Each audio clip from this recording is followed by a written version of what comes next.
Hello and welcome back to our video series on SMF. Now in this video we're going to be talking about the post and topics, but before we jump into that I want to first mention that in the prior video I failed to mention anything about this tab setting right here, the settings under the manage boards and categories. If we were to click on this, there's really not a whole lot to it, but it's there, so it merits mentioning. But we can go here and we can set up member groups that are allowed to manage the boards and categories. We just click on this, and now you don't have to do this, but if you wanted to, you could check this for regular members, just any old Joe, or global moderator. And again, this is just simply for if you wanted to set up particular permissions for a particular group. And again, this might come in handy later on whenever you have specific boards or categories that you need hands-on or more hands-on, then you can at that time come in and set this, and you'll know where to do that at now. And the count child's posts and parents totals, if you've got a popular child's board that is getting a whole lot of response and the parent board is not getting any, well, maybe you might want to make the parent board look better than what it actually is by checking this box. It will also show the child's post there. Now, enable recycling of deleted topics. You check this box, and whenever you go to delete a topic, you can, in fact, instead of just having it go off into cyberspace, you can delegate exactly where you want that to go in case you want it to go to a particular board or to a different board. Okay, enough of that. I just want to point out that there is this guy over here called settings, and you can in fact make some adjustments there. Now on to post and topics. Click that.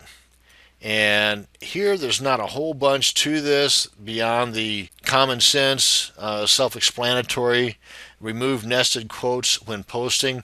If you have this checked, and I would, mainly because if you've got a popular board and you've got a lot of posts, and in those posts you have people that are quoting other people, and you can in fact have it, and it's not that big of a deal, it's more of a cosmetic issue than anything else, but you can easily have somebody quoting somebody that's quoting that somebody's quoting that, anyway, you can have a whole lot of quotes. And to eliminate that, where it just kind of just moves on down and down and down and down with quote, quote, quote, quote, quote, quote, quote, quote, quote, quote.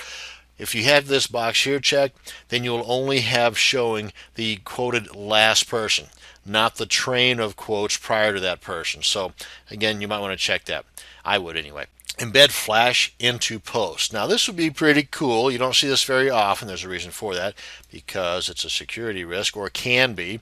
But if you wanted to provide the ability to have video, for example, or like flash banners and such into a post, then you would want to check this box. Okay, so myself, I would check this simply because my spelling is atrocious. Maximum allowed post size, you can put 0 in there for no max. In other words, they can just go on and on and on and on and on. Break up words with more than so many letters. 0 right now is disabled, so that's the way I would leave that. Again, personal preference. A lot of this is self-explanatory. My main point here was I wanted to point out the nested quotes and what that was and how to avoid that, what could be potentially an ugly looking board after several quotes. Be sure to click on save, otherwise those changes will not take place. Come on up here and bulletin board code. And again, a lot of this stuff here is self-explanatory, but I need to mention it because, well, it's there. A bulletin board code. Now, we mentioned this earlier in our terminology video. A bulletin board, or BBC, is similar to HTML in that it's a way in which you can alter the look of your words in a particular post. For example, you can underline it, you can give it italicized, you can abbreviate it, make it bold, black, blue, and here are a list of those codes. Now you can, within here, allow or disallow. You can enable basic HTML in post. Now if you do this, be aware that it might cause some problems, and when it says basic, then it's not going to go all out, but you can still engage some problems. Of course, you can in fact engage some problems with just having BBC. Just be aware where this is located at, so in case you encounter problems with certain posts and they end up making your board or category look all crappy or off kilter, you can come on in here and you can make adjustments here. Okay, so it's good to know where you can come in and make those changes without having to delete the entire form and start from scratch just because you don't know how to fix that problem. If it's something that's related to the way a particular text looks, come on in here first and make some adjustments. That might cure the problem for you without spending a lot of money or a lot of time redoing everything. And again, to make any changes, hit the save button down here to enable those changes. Censored words, probably won't take a brain surgeon to figure out what this is for. If you've got certain words that you do not want to show up for whatever reason, maybe it's not an X-rated form or an R-rated form, you want to keep things clean across the board, well, you can put in certain words here that you do not want to show up, and over here you can either leave it blank and those words will be replaced with blank, or you can maybe something to the effect of whatever, and then this bad word, naughty word, nasty word, censored word will be replaced with this, or whatever you put in here. Again, just an idea. Or you can put in here something funny like teddy bear or cuddly or marshmallow, and then the person that thought they were being some kind of a wisecracker and put in some foul language here, instead when they submitted that post it would show up with teddy bear in its place. So again, however you want to do that, of course you've got these options here as well. Click here to add word, and I'm just going to delete that.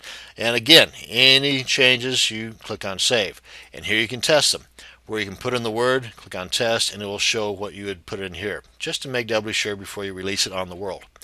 And then topic settings. Again, this is going to fall mostly into the category of common sense, but enable sticky topics, I would. Enable participation icons, I would. And if you're not sure what these things are, question mark should help answer those questions. Time before topics is warned as old on reply. Again, however you want to do this, you can always come back and readjust this if need be. And at least ways now you know where to go to get those changes or additions and then of course any changes you make here, come on down here, click on save. Now let's take a quick look at our 2.0 board. And if we go here under boards and you get there under form, click on boards. See here you've got the three choices here as well.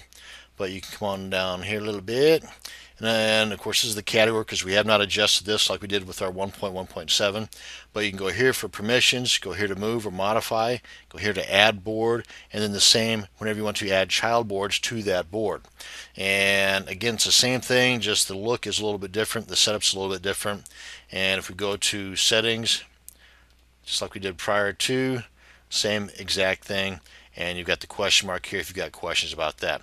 And then under our posts and topics,